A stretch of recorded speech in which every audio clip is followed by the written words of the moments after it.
السلام علیکم ورحمۃ اللہ وبرکاتہ۔ میرا نام ہے ڈاکٹر عمر مرتضیٰ۔ آج 24 مئی کو دنیا میں اسکیزوفرینیا کے بارے میں آگاہی مہم چلائی جاتی ہے،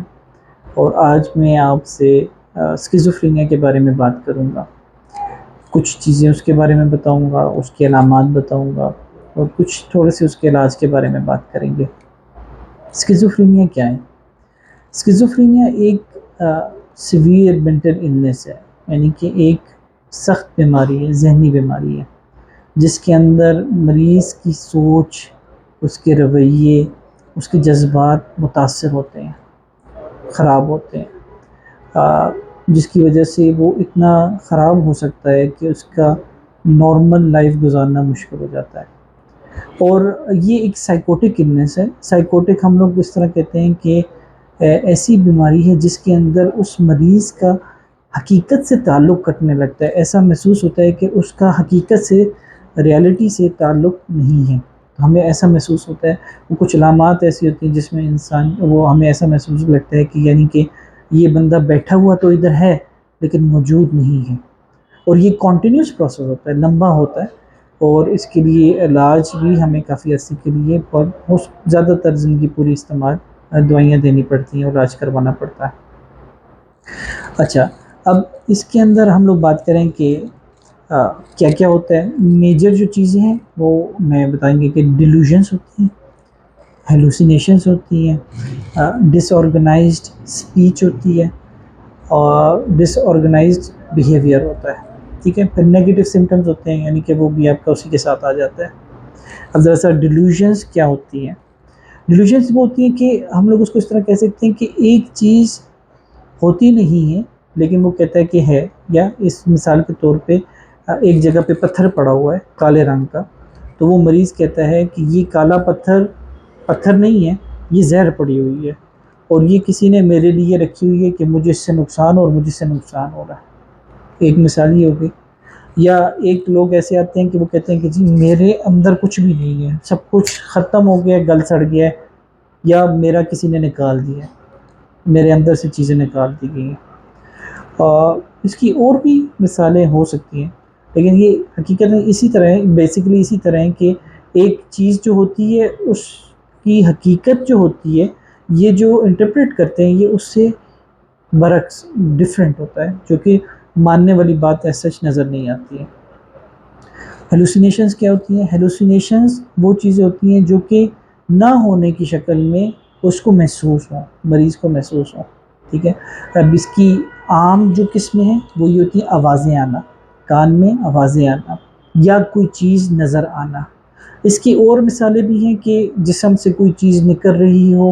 وہ مریض کو محسوس ہوتی ہے، یا اس کا یقین ہوتا ہے کہ نکل رہی ہے، یا کوئی چیز اندر آ رہی ہو، یا اس کی اسمیل کے ساتھ ریلیٹڈ بھی ہو سکتی ہے۔ لیکن جو اسکیزوفرینیا کے اندر زیادہ کامن ہے ہیلوسینیشنز کے اندر، وہ آڈیٹری ہیلوسینیشن ہے، آوازوں کا آنا۔ اب وہ آوازیں کیسی ہیں؟ زیادہ تر وہ آوازیں لوگوں کی ہوتی ہیں، اور جب بیماری کی شدت ہوتی ہے تو کافی دفعہ اس طرح مریض کہتا ہے کہ یہ بتاتا نہیں ہے، یا وہ خود سے باتیں کر رہا ہوتا ہے، خود کلامی کر رہا ہوتا ہے، اور آدمی کو ایسے محسوس ہوتا ہے کہ وہ کسی کے ساتھ بات کر رہا ہے، یا کسی کو جواب دے رہا ہے، یا کسی کی بات کے اوپر عمل کر رہا ہے۔ اب اس کی ایک اور مثال میں اس طرح سمجھاؤں گا کہ یہ سمجھنا ذرا ضروری ہے کہ اب جس طرح اگر ہم لوگ ہجوم میں جاتے ہیں، کہیں ہم لوگ رش میں جاتے ہیں، تو ہمارے ساتھ اگر کوئی چل رہا ہو تو اس کی آواز ہمیں اتنی نہیں آتی، کیونکہ ہجوم کی اتنا شور ہوتا ہے کہ باقی آوازیں تھوڑی کم ہو جاتی ہیں۔ اب یہ میری اپنی ایک رائے ہے کہ مریض کے ساتھ بھی اسی طرح ہوتا ہے کہ وہ جو آوازیں آ رہی ہوتی ہیں ان کا امپیکٹ اتنا زیادہ ہوتا ہے کہ عام بندوں کی جو آس پاس ہوتے ہیں، یعنی کہ آپ اور میں اگر ہم لوگ پاس بیٹھے ہوئے ہیں تو ہماری آواز کی اتنی اہمیت یا اتنی ان کو امپیکٹ نہیں ہوتا جتنا ان آوازوں کا آتا ہے، کیونکہ وہ آوازیں لگاتار چل رہی ہوتی ہیں اور وہ بار بار اس کو کچھ نہ کچھ چیز دہرا رہی ہوتی ہیں، جس کی وجہ سے ایٹ ٹائمز وہ اس کے اوپر عمل بھی کرنے لگ جاتے ہیں۔ وہ آوازیں جب بیماری کی شدت ہوتی ہے تو وہ غلط حکم بھی دے سکتی ہیں، غلط باتیں بھی کر سکتی ہیں۔ کافی مریض غصے میں اس وجہ سے آ جاتے ہیں کہ وہ آوازیں ان کو گالیاں نکال رہی ہوتی ہیں، یا وہ کہتی ہیں یہ تمہیں مارنا چاہتا ہے، یہ تمہیں مارنے کے لیے آیا ہے، اس کے نتیجے میں وہ ایکشن لیتے ہیں اور اس کے اوپر رسپانس دیتے ہیں۔ لیکن عام طور پہ وہ چیز سمجھ نہیں آتی۔ اب یہ آوازوں کے نتیجے میں ہوتا ہے، کیونکہ مریض تو خود ساری بات نہیں کرتا، تو کافی دفعہ ہمیں یہ چیز اس کے رویے سے پتہ چلتی ہے۔ اب اسی طرح ڈس آرگنائزڈ اسپیچ یا ڈس آرگنائزڈ جو بیہیویئر ہے، اب ڈس آرگنائزڈ اسپیچ میں یہ ہوتا ہے کہ ان کی جو الفاظ وہ استعمال کرتے ہیں، کبھی کبھی ایسا ہوتا ہے کہ وہ ایسے الفاظ، اپنے بنائے ہوئے الفاظ استعمال کر رہے تھے کہ جس کی کچھ سمجھ نہیں آتی۔ بعض دفعہ لوگ کہتے ہیں کہ یار یہ کوئی اور زبان بول رہا ہے تو اس کے ساتھ کوئی اور مسئلہ ہوگا۔ بعض لوگ بولتے ہیں کہ یار یہ تو عربی بول رہا ہے یا کچھ اور بول رہا ہے، کچھ ایسے الفاظ بناتا ہے جو کہ اس کو سمجھ نہیں آتی۔ پھر وہ اگر آپ جملہ ایک سوال کرتے ہیں تو وہ آپ کے سوال کا جواب نہیں دیتا، وہ کوئی اور جواب دے دے گا، یا تھوڑا سا دیتے دیتے آپ کے جواب کے اندر شروع اس نے صحیح کرے گا اور آگے سے وہ کسی اور راستے پہ چلا جائے گا، اور جس کا اس کے ساتھ کہیں پہ لنک بنتا ہی نہیں ہوگا۔ تو یہ اسپیچ پھر وقت کے ساتھ، بیماری کی شدت کے ساتھ ایسا بھی ہوتا ہے کہ ان کی اسپیچ، ان کی جو بولنے کی صلاحیت ہے، الفاظ کی صلاحیت، وہ کم ہوتی جاتی ہے، ذہن متاثر ہوتا ہے۔ اب یہ کم بھی ہو سکتی ہے، بعض لوگوں کے اندر زیادہ بھی ہو سکتی ہے، بعض لوگوں کے اندر نہیں بھی ہوتی، بعض لوگوں کے اندر باقی علامات زیادہ ہوتی ہیں تو اس کی وجہ سے ان کے ساتھ متاثر نہیں ہوتا، لیکن بعض کے اندر یہ بہت زیادہ ہوتی ہے۔ اور پھر اس کے بعد رویے کی بات آ گئی، جو ڈس آرگنائز بیہیویئر ہوتا ہے، کہ اس میں ہم لوگ کس طرح سمجھیں گے کہ جی ان کے جذبات نہیں ہوتے ایٹ ٹائمس، یعنی کہ آپ بات کر رہے ہوں گے، وہ آپ سے اچھی بات کریں یا بری بات کریں، آپ کا جواب بھی دے رہے ہوں، تو ان کا جو فیس ہوگا بالکل اس طرح لگے گا کہ ایموشنز ہی نہیں ہیں، ان کے جذبات ہی نہیں ہیں۔ اور ایٹ ٹائمس وہ اگر بیٹھے ہوئے ہوں گے تو وہ گھنٹوں ایک جگہ پہ بیٹھے رہیں گے، وہ اپنی جگہ سے ہلیں گے نہیں۔ اور کبھی کبھی ایسا بھی ہوتا ہے کہ وہ بیٹھے بیٹھے ایک دم خوشگوار سا محسوس کر رہے ہوں گے، آپ دیکھ رہے ہوں گے کہ وہ اچھے موڈ میں ہیں، اور ایک دم وہ غصے میں آ کے وہ چیزیں توڑنے یا مارنے پہ آ سکتے ہیں، یعنی کہ ایک دم رویے کے اندر تبدیلی آ جانا۔ اور اسی کے اندر یہ کہ یعنی کہ وہ جس طرح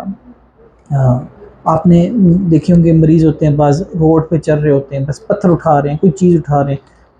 ڈالی جا رہے ہیں، جی بھرا ہوا ہے، جی گرمی ہے، انہوں نے چار چار جیکٹیں پہنی ہوئی ہیں اور ہر چیز پتھر رکھے ہوئے ہیں، جو مل رہا ہے اٹھا کے رکھا ہوا ہے۔ یہ بھی رویے کی جو ہے ایک خرابی ہے، جس کے اندر ہم لوگ وہ ڈس آرگنائز بیہیویئر کے اندر ہی یہ چیز بھی آتی ہے۔ اب اس کے اندر اور کیا آ سکتا ہے؟ ہاں، نیگیٹو سمٹمز ایک چیز ہوتی ہے کہ اس کے اندر نیگیٹو سمٹمز کے اوپر بھی بات کریں۔ نیگیٹو سمٹمز زیادہ تر کہ جو آپ کی نارمل رویے والے معاملات ہیں ان میں کمی آ جائے، کہ نیند بھی کم ہو جائے گی، کھانا پینا بھی کم ہو جائے گا، جذبات جس طرح میں نے بتایا، کسی چیز میں دل نہ لگنا، اب بات کرنے کا دل نہیں، وہ لوگوں سے علیحدہ ہو جائیں گے، کمرے میں بیٹھنے لگ جائیں گے، اکیلے بیٹھیں گے، فل ٹائم بیٹھے رہیں گے، گھنٹوں بیٹھے رہیں گے، دیوار کے سامنے بیٹھے ہوئے تو بیٹھا ہوا ہے کہ مریض ادھر کا ادھر ہی بیٹھا ہوا ہے، کسی سے بات نہیں کرنا۔ ایموشنز کا جس طرح میں نے بتایا کہ بالکل آپ بات کرتے ہیں تو آپ کو لگتا ہی نہیں کہ آپ ایک انسان سے بات کر رہے ہیں، ایسا لگتا ہے کہ جس طرح ایک ڈال ہے یا ایک پتلا سا ہے جس سے آپ بات کر رہے ہیں، اور اس کے جذبات نہیں ہیں، ایموشنز نہیں ہیں جو انسان کے عام طور پہ ہمارے ہوتے ہیں۔ اب اس کی تھوڑی سی یہ یعنی کہ یہ کامنلی، اب یہ نہیں ہے کہ ساروں کے اندر یہ ساری چیزیں ہوں گی، کسی کے اندر یہ ایک چیز زیادہ ہوگی، کسی کے اندر دوسری چیز زیادہ ہوگی، تو اس لیے یہ کافی پیچیدہ بیماری ہے۔ اب اس میں جتنا جلدی علاج شروع کیا جائے اتنا جلدی بہتری کے یا نقصانات سے بچنے کے امکانات ہو سکتے ہیں۔ کافی دفعہ ہمارے جو مریض کے اٹینڈنٹ ہوتے ہیں ان کے لیے مسئلہ ہوتا ہے اس چیز کو سمجھنا۔ کافی دفعہ اس طرح ہوتا ہے کہ تھوڑی سی دوائی لی اور دوائی کو پہ چھوڑ دیتے ہیں، اس سے بہت زیادہ نقصان ہوتا ہے۔ دوائی نہ لیں تب بھی نقصان ہے، کہ اگر وہ اسی بیماری کے ساتھ وہ خالی ویسے ہی چلتا رہے تو وہ بھی تب بھی بیماری اس مریض کی بگڑتی ہے۔ لیکن کتنی دفعہ اس طرح ہوتا ہے کہ دوائی کے ساتھ علاج شروع کرتے ہیں اور ایک گولی سے کافی فرق آ جاتا ہے، لیکن گھر والے سمجھتے ہیں کہ جی مریض ٹھیک ہو گیا، اب اس کو دوائی کی ضرورت نہیں ہے، اور وہ دوائی چھوڑ دیتے ہیں، اور اس کی وجہ سے پھر وہ بیماری دوبارہ آ جاتی ہے۔ کبھی وہ جلدی بھی آ سکتی ہے، کبھی دیر سے آتی ہے، لیکن پھر کبھی زیادہ تر میرے ایکسپیرینس میں ایسا ہوا ہے کہ وہ پھر اتنا بہتر نہیں ہوتے جو ایک گولی پہ آ جاتے ہیں۔ ایک کیس کی میں بعد میں بات کروں گا، جس کے بارے میں. اچھا، اس میں ایک بہت اہم بات ہے کہ نشہ کسی بھی قسم کا ہو، جس طرح کہ خاص طور پہ آج کل جو زیادہ چل رہے ہیں، آئس ہو گیا، LSD ہو گیا، میتھمفیٹامینز ہو گئے، ان چیزوں کے ساتھ بھی انسان کے رویے میں یا مریض کے رویے میں ایسی عادات، ایسی علامات آ سکتی ہیں. اب ان میں یہ ہے کہ کچھ ٹائم کے لیے آ سکتی ہیں، لیکن ادھر ایک بہت بڑی الارم، یہ بہت خطرناک بات یہ ہے کہ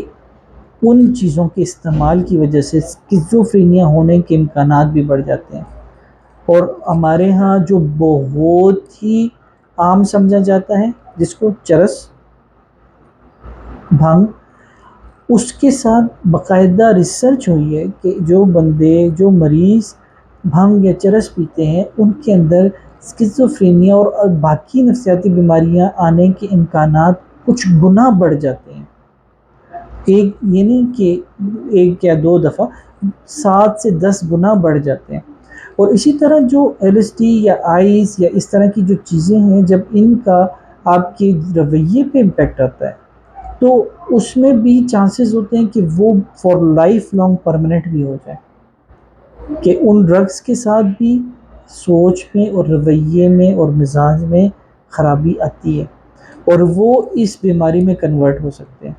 پھر ہم لوگ ان کو یہ کہہ دیں گے کہ ڈرگ انڈیوس اسکیزوفرینیا، یعنی کہ نشے کی وجہ سے یہ بیماری شروع ہوئی ہے، یہ ہم لوگ کہہ سکتے ہیں. لیکن وہ بیماری پھر ایسی ہوتی ہے کہ پوری زندگی وہ دوائیاں بھی لینی پڑتی ہیں اور مشکلات بھی ہوتی ہیں، اور ان کی وجہ سے وہ زندگی ایسی ہو جاتی ہے کہ مفلوج ہو جاتی ہے. خالی اس بندے کی نہیں، آس پاس جو لوگ ہوتے ہیں، کیونکہ اس بیماری میں مریض کو مینج کرنا بہت مشکل ہوتا ہے، مریض کا خیال رکھنا بہت مشکل ہوتا ہے، مریض کو ساتھ لے کے چلنا بہت مشکل ہوتا ہے. مریض تھوڑا سا بہتر ہوتا ہے، وہ کہتا ہے میں ٹھیک ہو گیا، مجھے دوائی کی ضرورت ہی نہیں ہے، وہ دوائی چھوڑ دیتے ہیں. اور مریض جب ٹھیک بھی ہوتا ہے تو کیونکہ اس کے لیے یہ ساری چیزیں جو علامات بتائی ہیں، جن میں آوازیں آنا یا اس کو ایسا محسوس ہونا، وہ حقیقت ہوتی ہیں، تو وہ کہتا ہے میں تو بیمار ہی نہیں ہوں، تو وہ دوائی کس لیے دے رہے ہو مجھے، تم لوگ تو مجھے زہر دے رہے ہو. تو وہ دوائی کو چھوڑنے کی کوشش بھی کرتا ہے. کتنی دفعہ ایسا ہوتا ہے کہ مریض کو دوائی دی جاتی ہے، گھر والے بڑی احتیاط کے ساتھ متواتر دوائی دیتے ہیں، مریض منہ میں ڈال کے ان کے سامنے بعد میں نکال دیتا ہے، بعد میں پھینک دیتا ہے، یا اور پھر دوبارہ بیماری خراب ہو جاتی ہے، بیماری شدت آ جاتی ہے. اب اس کی وجہ سے پھر وہی بات ہے کہ جب جتنا شدت آتی ہے تو پھر وہ مسائل گھر والوں کے لیے بھی بنتے ہیں اور مریض کے لیے بھی بنتے ہیں. اب اس بیماری کے بارے میں یہ کہ جو کہ نشے کے ساتھ ہے، اس کا بہت کلوز لنک ہے، اور اس کا جینیٹک بھی ہے، یعنی کہ جینیٹک یعنی کہ موروثی اس کے اندر خاندان یعنی والدین سے اولاد میں آنے کے امکانات بھی ہوتے ہیں اس بیماری کے. اور اس کی پروبیبلٹی اگر ایک والد کو ہو تو بھی زیادہ ہے، اگر دونوں کو ہو تو اور زیادہ بڑھ جاتی ہے. لیکن اگر والدین میں سے کسی ایک کو ہو تو اولاد میں اس بیماری کو آنے کے امکانات ہوتے ہیں. اور اگر ہو والدین میں سے کسی کو تو جو بچے ہوتے ہیں ان کو ریگولرلی چیک کرانا بہت بہتر ہوگا. میرے خیال سے آج کے لیے اتنا ہی. اگر آپ لوگوں کے اس کے ساتھ اور بھی سوالات ہوئے تو ہم لوگ انشاءاللہ میں آپ کو ان کے جوابات دے دوں گا. یہ بہت ضروری ہے کہ اس کے اندر مریض کی دوائی لمبے عرصے کے لیے چلے، اور ریگولر اس کے لیے فالو اپس بھی ہوتے ہیں، فالو اپس ریگولر چیک کرانا ہوتا ہے، کیونکہ ایک دم دوائی کو ایڈجسٹ نہیں کیا جا سکتا. جس طرح رویے کے اندر تبدیلی اور بہترین محسوس ہوتی ہے، نظر آتی ہے، اس کے ساتھ دوائی ایڈجسٹ ہوتی ہے. اور